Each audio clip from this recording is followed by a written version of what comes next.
Hello friends, स्वागत है आप सभी का आपके अपने YouTube channel Rajasthan education hub में। और हम अध्ययन कर रहे थे एनटीए यूजीसी नेट के सामान्य पेपर के बारे में, शिक्षण और शोध अभिवृत्ति। और आज उसमें हम बहुत ही इम्पोर्टेंट कुछ टॉपिक है उनके बारे में अध्ययन करेंगे, जिनमें से आपका एक क्वेश्चन निश्चित रूप से आएगा। पीछे जो भी नेट के एग्ज़ाम हुए पिछले 2-3 सालों में, वहाँ से क्वेश्चन आ रहे हैं। तो इन सभी टॉपिक को हम बहुत ध्यान से रीड करेंगे। तो इनमें क्या है, कुछ प्रोग्राम्स हैं हमारे सिलेबस में, कुछ नए ये प्रोग्राम डाले हैं अभी। तो इन प्रोग्राम के बारे में एक क्वेश्चन पक्का आता है, तो इन प्रोग्राम्स के बारे में अध्ययन करेंगे। तो पहला है ये स्वयं, इंग्लिश में इसको बोलते हैं स्वयं। स्पेलिंग आती है इसकी SWAYAM। तो इसकी फुल फॉर्म आपको डेफिनेटली लर्न करनी है, इसकी जो फुल फॉर्म है। और इसकी फुल फॉर्म बनती है study web of active learning for young inspiring mind. एक बार फिर से बोलती हूँ, study web of active learning for young aspiring minds.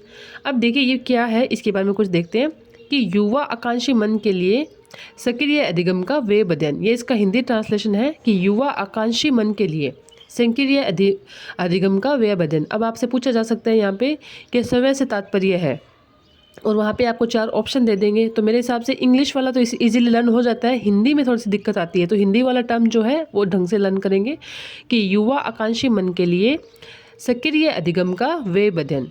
ये क्या है, तो ये है एक निःशुल्क ऑनलाइन पोर्टल है, और इसकी शुरुआत की थी भारत सरकार ने। इसमें कौन सा पाठ्यक्रम, तो पाठ्यक्रम की बात आती है तो उच्च माध्यमिक विद्यालय स्तर से लेकर स्नातक तक जो है उनके लिए ये फ्री है।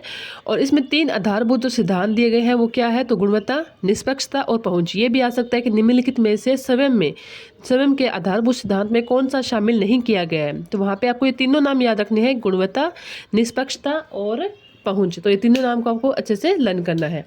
अब इसकी विशेषता क्या है कि कोई भी व्यक्ति इसमें पंजीकरण करवाकर शिक्षा ग्रहण कर सकता है फ्री, कि कोई भी व्यक्ति पंजीकरण करवाकर इसमें फ्री शिक्षा ग्रहण कर सकता है।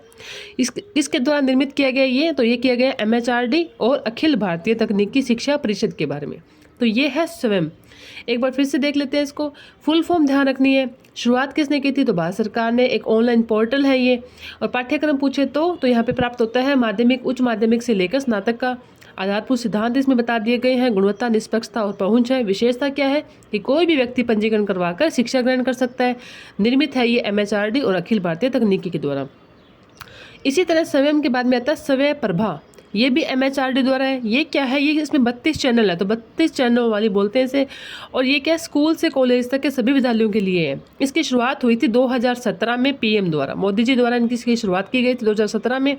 उद्देश्य क्या था इसका कि आर्थिक रूप से कमजोर वर्ग के छात्रों को अच्छी शिक्षा, ये सारे ही ऑनलाइन प्रोग्राम है, एक फ्री शिक्षा प्रदान करवाने की एक स्कीम है। तो इसमें हमें ध्यान ये रखना है कि कौन से प्रोग्राम में कौन कौन सी क्लास तक के या किस तरह से है, तो वो चीज़ें ध्यान रखनी है।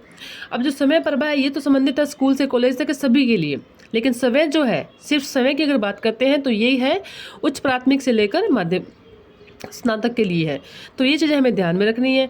और समय प्रभा का उद्देश्य क्या है, तो इसका उद्देश्य है आर्थिक रूप से कमजोर, कि जो छात्र आर्थिक रूप से कमजोर है, स्टडी नहीं कर सकते, उनको फ्री में मतलब अध्ययन सामग्री प्राप्त कराने के लिए समय प्रभा का निर्माण किया गया है। अब थर्ड आता है हमारे मूक्स की फुल फॉर्म देखनी हमने, तो massive online open courses. Massive online open courses 3-4 बार बोलोगे तो लर्न हो जाएगा।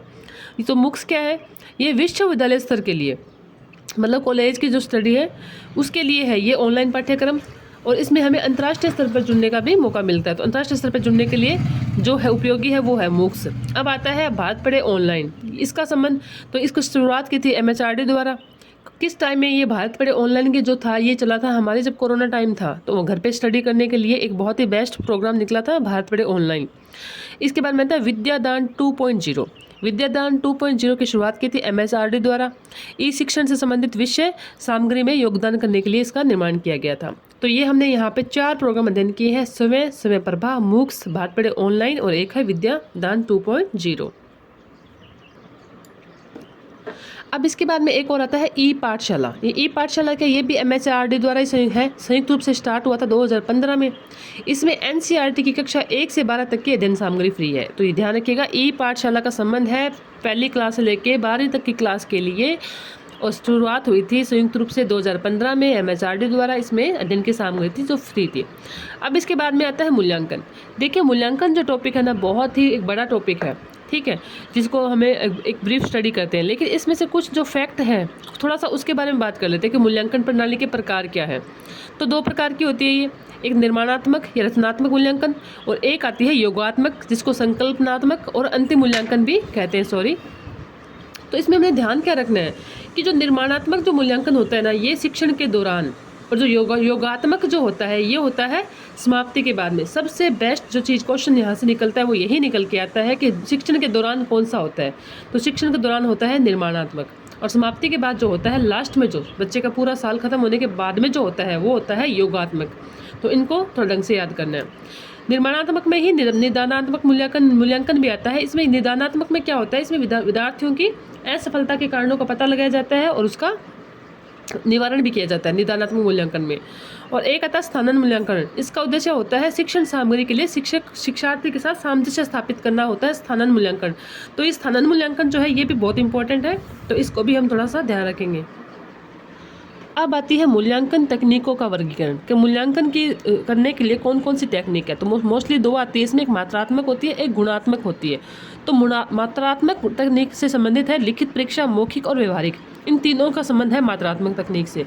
और यहीं पे आती है गुणात्मक तकनीक। इसमें होता है संचित रिकॉर्ड रखना, अवलोकन, साक्षात्कार, क्रम निर्धारण, ये सभी गुणात्मक तकनीक में आते हैं। तो ये भी हमें ध्यान रखना है कि 2 तरह की टेक्निक है, मात्रात्मक और एक है गुणात्मक।